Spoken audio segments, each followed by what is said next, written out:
Yo guys, what's going on? It's SeANO here, and today I'm bringing a updated Fire Mage guide specifically around talents, runes and rotations. So basically now the raids are out, we're looking at what are the best talents, runes and how to actually play in the raid. So for the talents, we're taking 5 out of 5 in impact, 5 out of 5 in ignite, 2 in flame throwing, 3 in improved fire blast, 1 in pyroblast, 2 in burning soul, 2 in incinerate, 3 in improved scorch, 3 in master of elements, 3 in critical mass, 5 in firepower and 1 in combustion.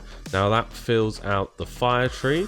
Then we're going to move over to the frost tree where we'll want 3 in elemental precision, 2 in frost warding, 5 in ice shards, 3 in piercing ice and 1 in cold snap. Now this leaves 2 points left over. You can either put them into blast wave or further into the frost tree, but I like to use arcane subtlety. Now this is the talents that I've been using, and in my opinion they are the best talents for the raid.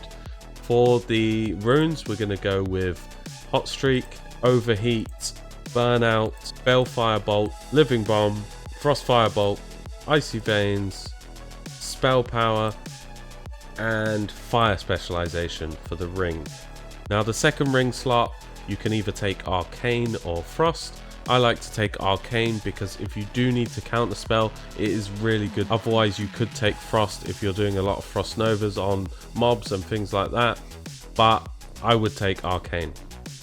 So that's it for the final talents and runes. I will just leave this up on the screen so you can copy them if you wish to. I'll also leave a link in the description if you want to see them yourself. Now onto the rotation. Now a couple of things have changed since the last phase. We're not using living bomb anymore. Unless we have to move for a mechanic, then you can use living bomb. Otherwise we won't be using living bomb.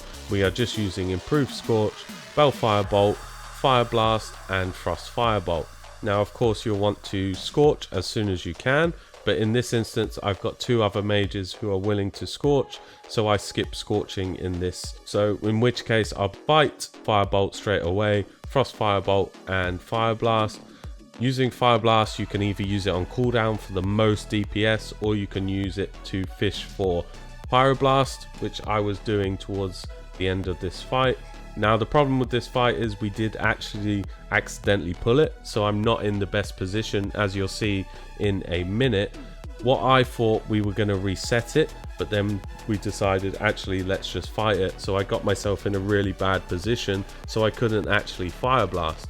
Now what I would recommend is that you get close enough so that you're in fire blast range so you can start really pumping, but as you'll see in a moment, when we actually pull the boss I was already casting the bell firebolts and I hadn't realized I was so far away. So you can see here I'm running away, and then we decided, oh, okay, let's fight it. So I'm already behind at this point. Now I get to start casting bell firebolt. Now just keep an eye on the damage meter here.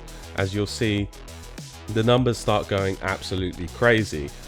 So this is when I realized obviously the sims were right. Bell firebolt is really good and it's performing incredibly strong. As you can see here, the issue is I'm not actually close enough to get these fire blasts off. So I do realize that at some point, but just look at the damage on this. It's absolutely insane. So as I said, bell firebolt, definitely want to use this. A few people are using frost firebolt instead, but no, just get bell firebolt, use it as soon as possible. Now you can see I'm actually a bit closer. I'm using the frost firebolt, and I'm trying to use my fire blast procs to proc hot streaks for the pyroblasts. Now I'm using bell firebolt again, pyroblast when you can, and yeah. So basically that's the rotation. So improved scorch, bell firebolt up to 9 stacks, and you'll also want to use your combustion, icy veins, all of your cooldowns around 4-5 bell firebolt stacks, because then you can get the most of your cooldowns towards the end of the bell firebolt. Just remember to keep an eye on your stacks, because obviously you don't want to go above 9 because then you'll die. Hopefully this helps some people. But yeah, Fire Mage is looking really, really strong. And I've got a lot of gear to get yet. So I'm looking forward to it. Thank you very much, guys, and have a great day.